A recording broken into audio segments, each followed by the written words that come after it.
दुनिया की सियासत इस वक्त ऐसे मोड़ पर खड़ी है जहां एक तरफ शांति के बड़े बड़े दावे किए जा रहे हैं और दूसरी तरफ जमीन पर हालात कुछ और ही कहानी बयां कर रहे हैं। इस्लामाबाद में अमेरिका और ईरान के बीच बातचीत चल रही थी। दुनिया को उम्मीद दिखाई जा रही थी कि शायद इस बार कोई रास्ता निकलेगा, लेकिन पर्दे के पीछे जो खेल चल रहा था उसने इन तमाम उम्मीदों पर सवाल खड़े कर दिए हैं, क्योंकि उसी दौरान एक ऐसा कदम उठाया गया जिसने साफ कर दिया कि कूटनीति और रणनीति अक्सर अलग अलग रास्तों पर चलती है।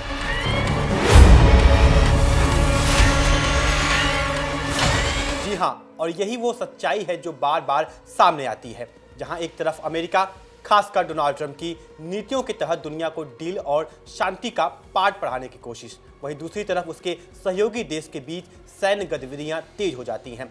सवाल यह है कि क्या ये बातचीत सच में समाधान के लिए होती है या सिर्फ एक ऐसा मंच होता है जहां शर्तें रखी जाती हैं और ताकत दिखाई जाती है, क्योंकि इस बार भी कहानी कुछ ऐसे ही नजर आ रही है।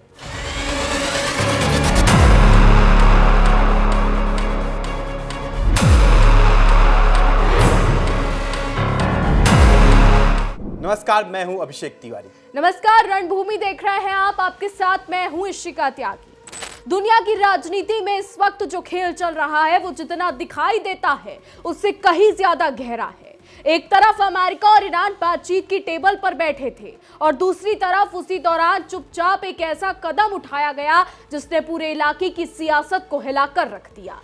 सऊदी अरब ने खुलासा किया है कि पाकिस्तान ने हजारों सैनिक और लड़ाकू विमान उसके यहां भेज दिए हैं। अब सवाल यह है कि क्या यह सिर्फ सैन्य सहयोग है या फिर इसके पीछे कोई बड़ी रणनीति छिपी है, और सबसे बड़ा सवाल, क्या ये सब कुछ उस वक्त हो रहा था जब दुनिया को शांति वार्ता का भरोसा दिलाया जा रहा था? ऐसे कई सवाल हैं। जी हाँ, और यही वो विरोधाभास है जो इस पूरी कहानी को और दिलचस्प बना देता है। एक तरफ अमेरिका जो खुद को दुनिया का सबसे बड़ा शांति दूत बताता है, बातचीत कर रहा था, और दूसरी तरफ उसी के करीबी सहयोगी देशों के बीच सैन्य गतिविधियां तेज हो रही थी। कहीं ऐसा तो नहीं कि बातचीत सिर्फ दिखावे के लिए हो या असली खेल मैदान में खेला जा रहा हो? बिल्कुल अभिषेक, सऊदी अरब के रक्षा मंत्रालय के मुताबिक ये सब पिछले साल हुए सैन्य समझौते का हिस्सा है।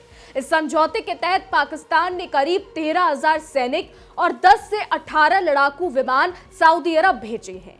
ये तैनाती पूर्वी सेक्टर में किंग अब्दुल अजीज एयरबेस पर की गई है, जहां पाकिस्तान वायुसेना के लड़ाकू और सहायक विमान मौजूद थे। और गौर करने वाली बात यह है कि यह तैनाती उस समय हुई है जब इस्लामाबाद में अमेरिका और ईरान के अधिकारी बातचीत कर रहे थे, यानी एक तरफ शांति की बातें और दूसरी तरफ युद्ध की तैयारी। ये दोहरी नीति आखिर किस ओर इशारा करती है? यहाँ पर एक और सवाल है। सऊदी रक्षा मंत्रालय ने यह कहा है कि इस तैनाती का मकसद संयुक्त सैन्य समन्वय को बढ़ाना था, ऑपरेशन तत्परता में सुधार करना और क्षेत्रीय तथा अंतर्राष्ट्रीय स्तर पर सुरक्षा और स्थिरता को मजबूत करना है।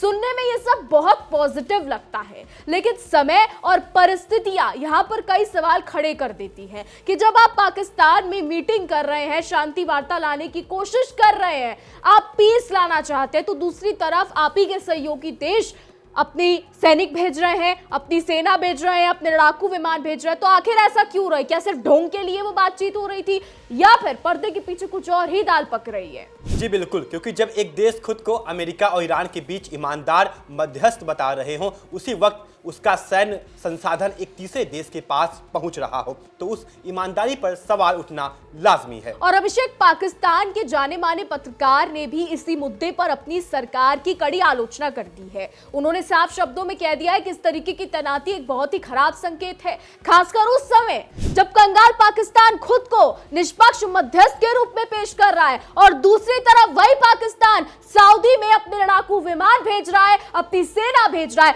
तो बड़ा सवाल यहाँ पर पाकिस्तान पर यह उठता है कि अगर आप शांति के पीसमेकर बन रहे हैं तो आप अपनी सेना उस देश में क्यों भेज रहे हैं जिन पर ईरान हमले कर रहा है? एक तरफ पाकिस्तान ईरान का सगा बन रहा है, दूसरी तरफ सऊदी को लड़ाकू विमान भेज रहा है, ये जानते हुए कि ईरान और सऊदी के बीच में बिल्कुल भी नहीं बन रही है। तो यहाँ पर ये कई बड़े सवाल खड़े करती है।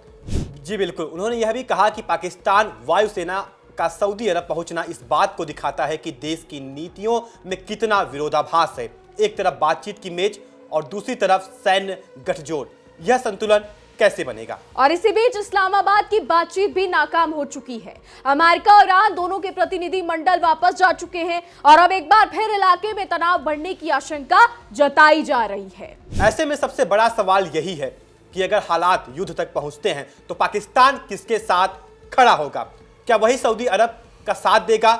और अगर ऐसा होता है तो क्या उसे ईरान के खिलाफ मोर्चा लेना पड़ेगा? लेकिन अगर बात करें पाकिस्तानी पत्रकार की, तो उन्होंने इस पूरे रिश्ते को किराए का रिश्ता तक कह दिया है। तो यानी पाकिस्तान के लोग खुद इस रिश्ते को किराए का रिश्ता कह रहे हैं। पाकिस्तान के लोग खुद कह रहे हैं कि भैया ये तो किराए का रिश्ता है, सिर्फ कहने की बात है, क्योंकि कहने और करने में बहुत डिफरेंस होता है और पाकिस्तान ये बात कभी नहीं समझ सकता। उन्होंने तो साफ कह दिया है कि पाकिस्तान और सऊदी अरब के बीच जो आपसी रक्षा समझौता है वो असल में एक ऐसा संबंध है जिसमें सेवाओं के बदले कुछ आर्थिक सहूलियतें दी जाती हैं। यानी पाकिस्तान अपनी कंगाली को मिटाने के लिए सऊदी अरब को सेना दे रहा है।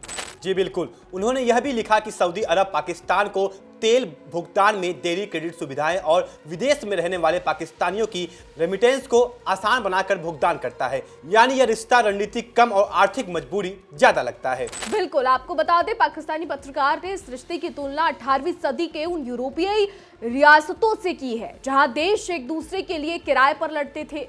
ये तुलना अपने आप में बहुत कुछ कह देती है। उन्होंने यह भी कहा कि पाकिस्तान के सामने असली रक्षा चुनौती उसके पूर्वी हिस्से में है, यानी भारत की तरफ से। ऐसे में सवाल उठता है कि वह अपने संसाधन दूसरे देशों में क्यों भेज रहा है? और अगर कभी भारत के साथ कोई तनाव होता है तो सऊदी अरब ज्यादा से ज्यादा सद्भावनाएं दिखा सकता है। यानी जिस देश के लिए इतना बड़ा सैन्य कदम उठाया जा रहा है वो असल में कितना मजबूत है, ये भी सोचने वाली बात है।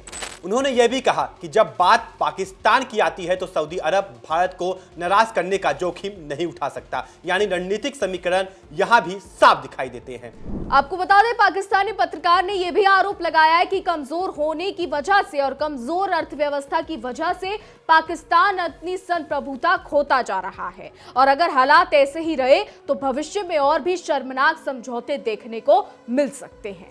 जी बिल्कुल सही कहा आपने इसी का। वहीं एक रिपोर्ट के मुताबिक पाकिस्तान सरकार के एक अधिकारी ने भी इस तैनाती की पुष्टि की है। उन्होंने बताया है कि यह कदम दोनों देशों के बीच हुए रणनीतिक रक्षा समझौते का हिस्सा है। और अब इस समझौते के तहत अगर किसी एक देश पर हमला होता है तो उसे दोनों देशों पर हमला माना जाएगा। यानी ये सिर्फ सहयोग नहीं बल्कि एक तरीके का संयुक्त सुरक्षा ढांचा है। अंतर्राष्ट्रीय मामलों के विशेषज्ञ मोहम्मद मेहदी ने भी इस बात की पुष्टि की है कि पाकिस्तान ने पिछले महीने ही सैनिक और विमान सऊदी अरब भेज दिए थे, लेकिन इसका खुलासा अब हुआ है। और उन्होंने बताया कि कम से कम 13,000 सैनिक और 10 से 18 लड़ाकू विमान वहां तैनात किए गए हैं और पहले से ही करीब 10,000 सैनिक वहां मौजूद थे। अब ऐसे में जब अमेरिका की बातचीत भी नाकाम हो चुकी है और क्षेत्र में सैन्य गतिविधियां बढ़ रही हैं, तो यह सवाल और भी बड़ा हो जाता है कि क्या दुनिया को फिर एक नए टकराव की तरफ धकेला जा रहा है? और सबसे अहम बात, क्या ये सब कुछ पहले से तय था? क्या बातचीत सिर्फ एक औपचारिकता थी और असली रणनीति कहीं और ही बन रही थी, या फिर पाकिस्तान यहाँ पर कुछ और ही खेल खेलने की कोशिश कर रहा है? जी, क्योंकि अगर ऐसा है तो फिर शांति की कोशिशें सिर्फ एक दिखावा बनकर रह जाती है और वही पुराना सवाल फिर सामने आता है, क्या दुनिया की राजनीति में सच में शांति की कोई जगह बची है या सब कुछ सिर्फ ताकत और हितों का खेल बनकर रह गया है? तो वेस्ट एशिया में पिछले 1.5 महीने से ज्यादा समय से जंग चल रही है और इससे पूरी दुनिया में उथल पुथल की स्थिति पैदा हो गई है। हॉर्मूज स्ट्रेट ऑफ हॉर्मूज जिसे हम कहते हैं, उसके बंद होने से जहाजों की आवाजाही बुरी तरीके से प्रभावित हुई है। इस वजह से एशिया से लेकर यूरोप तक में तेल और गैस की आपूर्ति चरमरा गई है। ऐसे में ईरान जंग को रुकवाने के लिए इंटरनेशनल लेवल पर प्रयास शुरू किए गए थे, लेकिन इन कोशिशों को रविवार 12 अप्रैल 2026 यानी कि आज एक तगड़ा झटका लगा है। अमेरिकी उपराष्ट्रपति जेडी वेंस ने इस्लामाबाद में अमेरिकी ईरान वार्ता के टूटने का ऐलान कर दिया है। जी, पूरी दुनिया सन्न रह गई है। वेंस ने कहा कि तेहरान ने उनकी बातों को मानने से इनकार कर दिया। दूसरी तरफ ईरान का कहना है कि अमेरिका उस पर अपनी शर्तें जबरन थोप रहा था। इस खींचतान में पश्चिम एशिया में शांति की छीन से उम्मीद भी खत्म हो गई है और विध्वंसक होने की आशंका गहरा गई है। इस तमाम घटनाक्रम ने पाकिस्तानी लीडरशिप की नाकाबिलियत को एक बार फिर दुनिया के सामने उजागर कर दिया है। अमेरिका ईरान वार्ता का टूटना पाकिस्तानी प्रधानमंत्री शहबाज शरीफ और army chief field marshal Asim Munir के गाल पर जोरदार चाटे की तरह है। पिछले 24 घंटे में ही दुनिया ने पाकिस्तान की औकात देख ली। बिल्कुल अभिषेक, पाकिस्तान की औकात तो दुनिया के सामने आ ही गई है। साथ ही पाकिस्तान के हुक्मरान शहबाज शरीफ और आसिम मुनीर जो देश विदेश में अपनी पीस मेकिंग का ढिंढोरा पीट रहे थे, वो भी दुनिया के सामने आ चुका है। अमेरिका और ईरान के बीच जंग खत्म करवाने का श्रेय लेने के लिए शहबाज शरीफ और आसिम मुनीर बावले हो गए थे। इसका अंदाजा आप इसी से लगा सकते हैं कि इस्लामाबाद के जिस होटल में अमेरिका और ईरान के प्रतिनिधि रुके थे, उसे पूरी तरीके से खाली करवा लिया गया। राष्ट्रीय राजधानी में छुट्टी तक घोषित कर दी गई। पाकिस्तान की टॉप लीडरशिप की ओर से लगातार सोशल मीडिया पर पोस्ट किए गए प्रेस में इसको लेकर बयान दिए जा रहे थे। ऐसा लग रहा था मानो ईरान जंग खत्म हो चुकी है। पाकिस्तान के विभिन्न शहरों में पोस्टर तक लगवा दिए गए। यहां तक कि पीएम शहबाज शरीफ और army chief field marshal Asim Munir के लिए नोबेल पुरस्कार की मांग की जाने लगी थी। तो अब अंदाजा लगा लीजिए कि किस तरीके का पाकिस्तान ने माइंडसेट बना लिया था कि हमने तो जंग रुकवा दी, अब तो हम नोबेल पीस प्राइज के हकदार बखूबी हैं। जी बिल्कुल, इसका आपने एकदम सही कहा। पाकिस्तान द्वारा इस्लामाबाद में अमेरिका ईरान वार्ता की मेजबानी करने को बड़ी कूटनीतिक सफलता तक बताया जाने लगा। अब सूरत हाल यह है कि अमेरिका के मुख्य वार्ताकार उपराष्ट्रपति जेडी वेंस इस्लामाबाद से रवाना हो चुके हैं। इससे पहले उन्होंने ईरान के साथ बातचीत टूटने का ऐलान कर दिया था। वाशिंगटन और तेहरान की तरफ से एक दूसरे पर आरोप प्रत्यारोप लगाने का सिलसिला भी शुरू हो गया है। इन सब के बीच शहबाज शरीफ और आसिम मुनीर किस बिल में जा छुपे, उनकी तरफ इस बात कोई रिएक्शन अभी तक सामने नहीं आया है। और अमेरिका ईरान के बीच समझौता प्रक्रिया का नेतृत्व पाकिस्तान के सेना प्रमुख आसिम मुनीर कर रहे थे, जिन्हें अमेरिकी राष्ट्रपति डोनाल्ड ट्रंप अपने पसंदीदा फील्ड मार्शल बताते नहीं थकते हैं। अब जबकि ये बातें और ये वार्ता पूरी तरीके से विफल हो चुकी है, तो ट्रंप की नजर में आसिम मुनीर की क्या औकात रह जाएगी, आप बखूबी जानते हैं। मुनीर को पाकिस्तान का सबसे शक्तिशाली व्यक्ति माना जाता है। पाकिस्तानी मुनीर को सबसे ज्यादा शक्तिशाली व्यक्ति मानते हैं। अब वार्ता के विफल होने से आसिम मुनीर की इस छवि और लीडरशिप क्षमता को जोरदार धक्का लग गया है। देश विदेश जान चुके हैं कि पाकिस्तान सिर्फ बोलने में यकीन रखता है, ना कि कुछ कर दिखाने में। क्या ये वार्ता सिर्फ दिखावे के लिए की गई थी? क्योंकि पाकिस्तान एक तरफ सऊदी को हथियार भेज रहा है, दूसरी तरफ ये कह रहा है कि हम पीस करवा रहे हैं।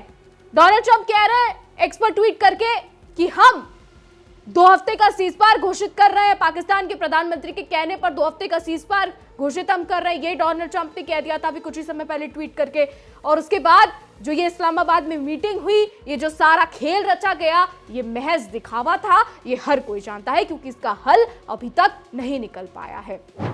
बहरहाल अब ये देखना होगा कि क्या कुछ होता है, और अगर युद्ध होता है तो पाकिस्तान का अब यहाँ क्या होने वाला है, ये भी देखना दिलचस्प होगा। क्योंकि अगर ईरान को जरा सी भी भनक लगी कि ये युद्ध के हथियार जो पाकिस्तान ने सऊदी को भिजवाए हैं, वो सऊदी उसके खिलाफ इस्तेमाल कर रहा है, तो फिर पाकिस्तान का ईरान क्या करेगा, ये भी देखने वाली बात होगी। फिलहाल हमारी आज की रिपोर्ट पे बस इतना ही। क्या कुछ राय है आपकी इस पर, क्या लगता है आपको कि क्या कुछ होगा, कमेंट के जरिए जरूर बताइएगा। और ऐसी देश और दुनिया की तमाम बड़ी खबरें जानने के लिए देखते रहिए इंडिया डेली, और युद्ध से जुड़ी तमाम अपडेट्स जानने के लिए देखते रहिए हमारा खास शो रणभूमि। देखिए इंडिया डेली 24/7 अब आपकी स्मार्ट टीवी पर। इंडिया डेली मौजूद है सभी डिजिटल प्लेटफॉर्म पर लाइव और लगातार। इंडिया डेली 24/7 हर दिन राष्ट्र को समर्पित।